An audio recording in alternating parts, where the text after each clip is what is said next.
This week, it is the Republicans' turn to present their case to the American people why they believe President Donald Trump should be reelected.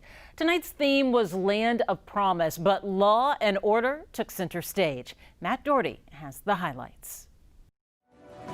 Good evening. The Republican National Convention began half an hour earlier than last week's Democratic National Convention. Mr. President, myself and millions of Americans appreciate you and love you. Reportedly planned with the help of a former producer from The Apprentice, speakers flanked by American flags endorsed President Donald Trump from a podium. We've heard from the people who make America work. It was a contrast to last week's convention, which relied heavily on virtual speakers. Joe Biden believes we can't think for ourselves, that the color of someone's skin dictates their political views. Black American speakers petitioned others to rally for the president. Former Cowboys running back Herschel Walker called President Trump a personal friend and says he is not a racist. They want to abolish the suburbs altogether. The suburban St. Louis couple who stood outside their home with guns drawn while Black Lives Matter demonstrators marched also endorsed Trump.